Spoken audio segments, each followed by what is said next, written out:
Okay. Sachin Tendulkar sir ಅವರು Australia ಒಂದು ಮ್ಯಾಚಲ್ಲಿ bread ಹಾಗ್ ಅನ್ನೋ ಒಂದು ಬೌಲರು ಸಚಿನ್ ಸರ್ನ ಬೋಲ್ಡ್ ಮಾಡ್ತಾರೆ. ಸಚಿನ್ ತೆಂಡೂಲ್ಕರ್ನ ಬೋಲ್ಡ್ ಮಾಡ್ತಾರೆ. ಅವ್ರಿಗೆ ಹೊಸದು ಬ್ರಾಡ್ ಹಾಗ್ ಅನ್ನೋರು ಹೊಸ ಒಂದು ಬೌಲರ್ ಅವರು. ಬೋಲ್ಡ್ ಆಗಿ ತಕ್ಷಣ ಅವ್ರಿಗೆ ಒಂದು ತುಂಬ ಉತ್ಸಾಹ ಆಗ್ಬಿಡುತ್ತೆ. ಎಲ್ಲ ಪೇಪರ್ಸ್ ಅಲ್ಲಿ ಬ್ರಾಡ್ ಹಾಗ್ ಅವರು ಸಚಿನ್ ತೆಂಡೂಲ್ಕರ್ ಬೋಲ್ಡ್ ಮಾಡಿದ್ದಾರೆ ಅಂತ ದೊಡ್ಡ ಪೇಪರ್ಸ್ ಎಲ್ಲ ಬಂದ್ಬಿಡುತ್ತೆ. ಡಿಪ್ರೆಷನ್ ಆಗಿರ್ತಾರೆ ಸಚಿನ್ ಸರ್. ಅವರು ರೂಮ್ಗೆ ಹೋಗ್ತಾರೆ.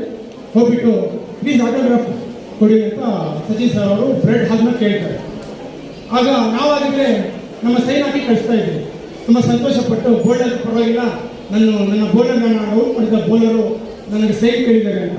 ಆದರೆ ಸಚಿನ್ ಸರ್ ಅವರು ಅದ್ರಲ್ಲಿ ಏನು ಬಿಡ್ತಾರಂದ್ರೆ, ಇದೇ ಜೀವನದ ಕೊನೆಯ ಅವಕಾಶ, ಮುಂದಿನ ಅವಕಾಶ ನಿಮಗೆ ಮಾಡ್ಲಿಕ್ಕೆ ನಾನು ಕೊಡೋದಿಲ್ಲ ಅಂತ ಅವರು ಆ ಬಾಲಲ್ಲಿ ಬರ್ಕೊಡ್ತಾರೆ. ತದನಂತರ ಬರೆಯೋದು ಈಸಿ, ಎಲ್ಲ ಬರ್ತಾಗ್ತದೆ. ಆದರೆ ಬರೆದಾದ್ಮೇಲೆ ಇರ್ತಕ್ಕಂತಹ ಇದೆಯಲ್ಲ, ಅದು ನಿಜವಾದ ಆಟ. ಅದಾದ್ಮೇಲೆ ಬ್ರೆಡ್ ಹಾಗ್ IPL ಕ್ರಿಕೆಟ್ ಟೆಸ್ಟ್ ಅಲ್ಲಿ ವರ್ಲ್ಡ್ ಕಪ್ ಅಲ್ಲಿ 35 ಬೌಲಿಂಗ್ ಅಲ್ಲಿ ಅವ್ರಿಗೆ ಎದುರಾಗಿ ಸಿಗುತ್ತೆ.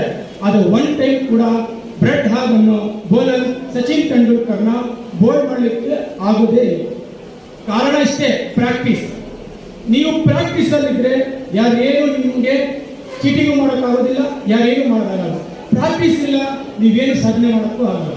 ಹಾಗಾಗಿ ಇನ್ನೊಂದು ಚಿಕ್ಕ ಒಂದು ಮಾತು ಹೇಳಿ ನನಗೆ ಮಾತು ಮುಗಿಸ್ತಾ ಇದ್ದೀನಿ. ಒಬ್ಬ ವಿದ್ವಾಂಸನ, ಒಬ್ಬ ಪುರೋಹಿತನ ಹೋಗ್ಬಿಟ್ಟು ಒಬ್ಬ ವ್ಯಕ್ತಿ ಕೇಳ್ತಾನೆ, ಪ್ರಪಂಚದಲ್ಲಿ ಅತಿಯಾದ ಸಂಪತ್ತು ಎಲ್ಲಿದೆ ಅಂತ. ಅತಿಯಾದ ಸಂಪತ್ತು ಎಲ್ಲಿದೆ ಅಂತ ಕೇಳಿದಾಗ ಆ ವಿದ್ವಾಂಸ ಹೇಳ್ತಾನೆ, ನಾವಾಗಿದ್ರೆ ಅಮೆಜಾನ್ ಕಾಡಿನಲ್ಲಿ ಇರ್ತಾ ಇತ್ತು, ಇಲ್ಲ ಅರೇಬಿಯನ್ ದೇಶಗಳಲ್ಲಿ ಇರ್ತಾ ಇತ್ತು ಅಂತ ನಾವು ಹೇಳ್ತಾ ಇದ್ವಿ. ಆದರೆ ವಿದ್ವಾಂಸ, ಆ ಪಂಡಿತ ಹೇಳ್ತಾನೆ, ಇಡೀ ಪ್ರಪಂಚದ ಒಂದು ಸಂಪತ್ತು ಸ್ಮಶಾನದಲ್ಲಿದೆ ಅಂತ ಹೇಳ್ತಾರೆ. ಇವ್ರು ಯಾಕೆ ಈ ತಲೆ ಕೆಟ್ಟಿದೆ, ಏನು ಹಿಂಗೆ ಹೇಳ್ಬಿಡ್ತೀವಿ, ಸ್ಮಶಾನದಲ್ಲಿ ಏನಿದೆ ಅಂತ ಕೇಳಿದಾಗ, ಜೀವನದಲ್ಲಿ ಎಲ್ಲ ವ್ಯಕ್ತಿಗೂ ಪ್ರತಿಯೊಂದು ಅವಕಾಶ ಸಿಗುತ್ತೆ. ಆದರೆ ಅವನ ತನ್ನ ಐಡಿಯಾಸ್ನ ಆಚೆ ಹಾಕದೆ ಕೇವಲ ಒಂದೇ ಒಂದು ಮಾತು. ಏನು ಮಾತು ಅಂದ್ರೆ ಭಯ. ಜನ ಏನ್ ಹೇಳ್ಬಿಡ್ತಾರೆ ಇವ್ರ ಬಗ್ಗೆ, ಜನ ಏನ್ ಕೆಟ್ಟದಾಗ ಮಾತಾಡ್ಬಿಡ್ತಾರೆ ಇವ್ರ ಬಗ್ಗೆ ಅಂತ ಒಂದೇ ಒಂದು ಭಯ.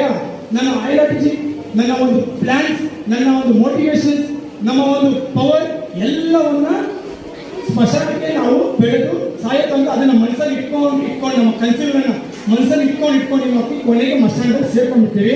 ಅಷ್ಟು ಐಡಿಯಾಸ್ ನಾವು ಪ್ರಪಂಚಕ್ಕೆ ತೋರಿಸ್ತೀರಾ, ನಾವು ಹಾಗೆ ಬರೀತಾ ಹೋಗ್ತೀವಿ.